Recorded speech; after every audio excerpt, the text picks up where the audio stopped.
gabi sa inyong lahat. Ah, Good morning, good afternoon, at sa lahat nga nasa ibang bansa, kung gabi man ngayon dyan sa inyo, o kung maaga man, good morning, good afternoon, magandang gabi sa lahat. Okay. Guys, mayroon tayong pag-usapan ngayon tungkol naman ito sa ating katawan na minsan mapuno sa mga lamig. Pero bago natin ito i-emphasize itong mga kagamitan, ipakilala ko itong mga gamit natin ngayon kung saan natin i-apply. Mag-like muna kayo sa Sonel Kundi, mag-share, mag-pindot sa bell, parang magkiring-kiring, parang updated kayo sa aming video at mag-subscribe kayo. Kasi dito lang nyo matagpuan ang lihim ng mga kailangan nating emergency. Ito guys, hindi ito layo sa ating looban ng bahay, nandito lang. Ang isa lang idagdag natin ito. Pakita ko to sa inyo guys, yung Vicks Vaporub. Alam natin na ginagamit natin to pag medyo may mga sipon-sipon tayo, gilagay sa ilong. Pero ngayon guys, hindi na natin ilagay ito sa ilong, kundi sa ating sa talampakan. Na ngayon, para nga pakita ko sa inyo, i-view ko sa inyo ang misis ko, ang aking sampulan, hindi lang sampulan, gagamutin ko na. Kasi naglilikramo nga masakit ang iyang paa. Kasi ito siya, gamot ito sa mga lamig ng katawan, sakit sa ulo, sipon, toxic ng katawan. So, ito ang gagamitin natin guys. Ngayon, iritaso ko to. Pakita ko sa inyo kung paano ito siya ilagay. Ngayon, paupuin ko na yung ganito lang to guys. Buksan natin itong Vicks Vaporub. At ating hatiin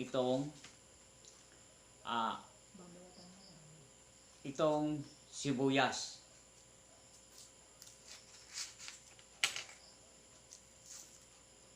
Balatan natin guys para nga makita ninyo. Anghang, ang sarap.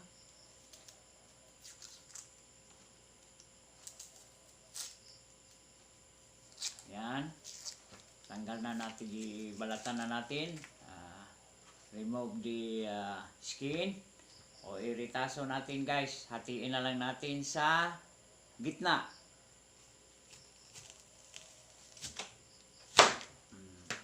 Dalawa na siya guys, natin na left and right ang lalagyan na paa. Tapos ito ngayon ang ating ipahid sa talampakan bago natin ito ilagay. Tapos ang pangatlong gamit niya guys, sak medyas, para nga di malaglag ang sibuyas at manatili siya sa gitna ng talampakan. Yan. Ito guys, ipakita ko sa inyo.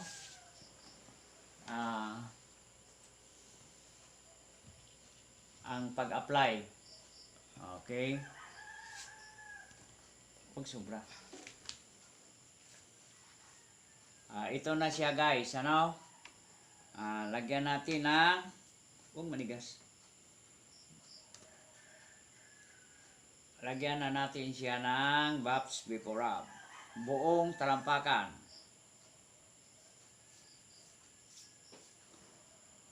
Buong talampakan.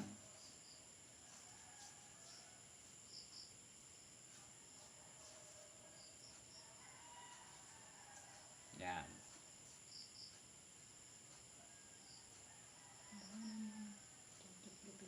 Yan. Ilagay natin to guys. Yan. Tapos ilagay natin to guys.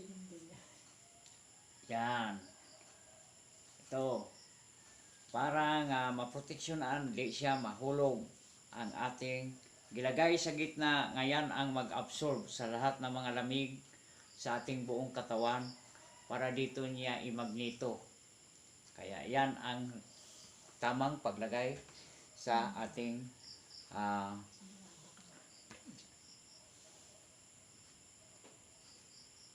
ganun guys.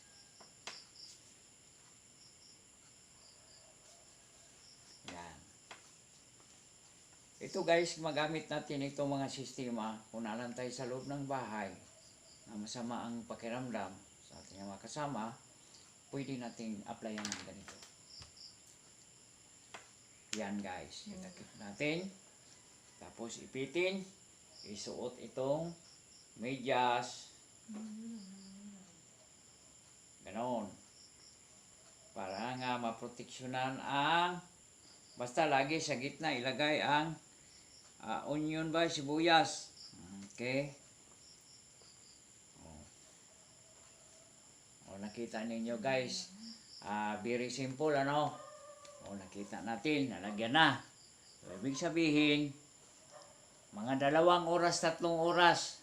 Kung gusto pa nimong ilagay hanggang magdamag, saka tatanggalin. Total sa gabi lang ito gagawin. Kaya di ka pwede sa araw. Gawin mo to kasi maglakad ka ay mabubukol ang dito sa gitna. Panggabi lang to siya guys. Yan ang pinakamagandang sikreto natin ngayong gabi. Yan ang isa ka sikretong health tip sa inyong lahat. Nasa lahat na nasa masamang pakiramdam, pwede gamitin ang sibuyas Vicks Buckarub. Pangtanggal ng sakit na ay mga sipon-sipon, lamig sa ating katawan at toxic ng ating katawan.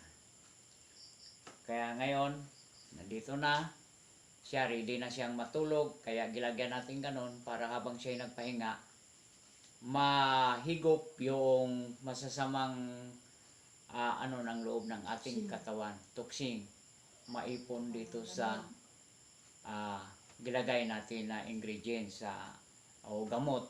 Sibuyas ang kailangan, Vicks, at hindi mo magawa ito pag wala ito. Kailangan ang kutsilyo, ilihati, pagkahati, balatan, punasan ng, lagyan ng ang talampakan, ampa, o sa English pa, yung tip ba yun? Sack, yung medyas, para mag-hold sa ating gilagay, parang di mahulog, guys. Ito ang aking iwan sa inyo, guys, na sikreto.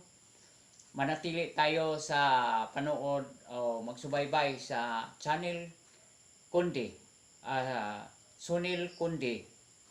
Kaya mag-like lang kayo, mag-subscribe. Salamat sa lahat. Magandang gabi sa inyo, magandang umaga, magandang tanghali, magandang hapon. Salamat guys. Alam ng Diyos ang ating ginagalawan. Manatili, maging safety tayo, pag-ingat sa ating katawan. Trust to God. Amen.